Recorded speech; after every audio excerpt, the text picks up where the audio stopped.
So how to start the practice of lucid dreaming? There are many strategies that you can implement. 1. Work on the intent. As strange as it sounds, you can have a lucid dream just by watching these videos. You maybe wonder, how? The possibility of lucid dreaming is now in your mind because you have focused on it. Therefore, many people report having lucid dreams just by watching a documentary such as this one. Sometimes reading a book or an article about lucid dreaming will help you induce a lucid dream. There is a similar effect with somebody who practices lucid dreaming with poor techniques and who still gets results. Some teachers of lucid dreaming know about it and take advantage of it. This kind of teacher will not bring you far into the stable practice of lucid dreaming. Yet, I want you to be aware of it, so you know who really did it, it's you. So, before going to bed, watch this same video one more time, to get yourself centered into the subject, and hold a firm belief, that tonight you will, in fact, have a lucid dream. 2. Working with reality checks.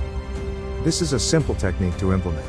But often it does not yield regular results, because the practitioner is in an incorrect state of mind in which she or he must perform the reality checks. Your state of mind should mimic you being in the dream state. The reality checks performed in the waking time should mimic the dream state. You must not start with the idea that you are not in the dream, and then perform the reality check. You will perform reality checks in the dreams and still conclude to be awakened, because you trained that way. So imagine being in a dream, perform the reality check, doubt the environment you are in, imagine what you will do when the reality check is positive. If you are a serious, lucid dreamer, you should always have a plan of action for your next adventure. Small tip, for those who wake up too fast from a lucid dream, while you execute your plan of action, often, you need not anchor yourself to prolong the experience. 3. Learn an induction technique. There are more than hundreds or even thousands of techniques that can induce a lucid dream or an astral projection. I like the simple techniques that access one sensory input at a time. A technique in its essence is a detector of the state you are in. Beginners think techniques are magical to bring them to the right state. It is partially true, as when you focus well on one technique, it has the potential to bring you to a sleeping liminal state, where the smooth transition is possible. But in most cases, you will awaken into the dream state, also known as a false awakening. And in this case, the technique will perform positively. Let's say you tried to move your hand without moving a muscle, and now you feel your dream hand lifting. Or you could focus on sounds and now you hear a voice next to your bed, talking to you about your lucid dreaming experiences. Or you could focus on the visual sensory input with your eyes closed, and suddenly you see something with your eyes closed. These are signs of you being in a dream, and immediately stand up from the bed and perform a reality check, just to be sure where you are. If the reality check is positive, do not remain next to the bed for too long, as it may wake you up. Rather, venture further into the dream realm, and explore. 4. Learn different approaches and seek personal mastery. If you reach this point in the presentation, congratulations! You have a better focus than most. We can approach the sleeping state only in 3 different ways: from waking state, from within the sleep itself, or upon awakening from sleep. You must know these 3 approaches. When you use a technique, you must know which approach you use.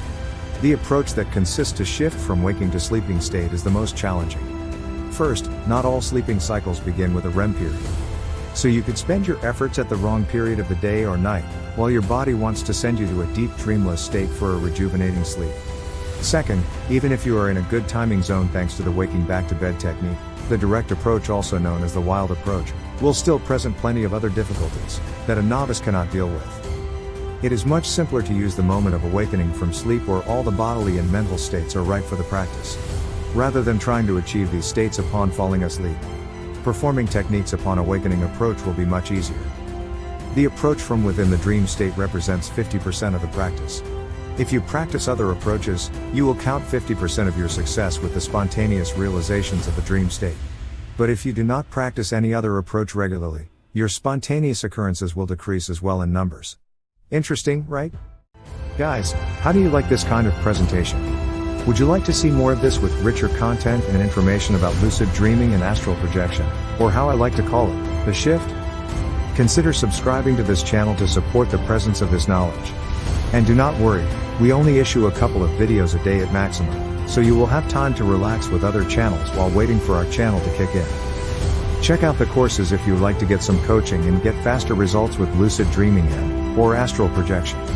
Yuri is a longtime practitioner and independent researcher. He will make sure you excel in lucid dreaming as much as you want it yourself.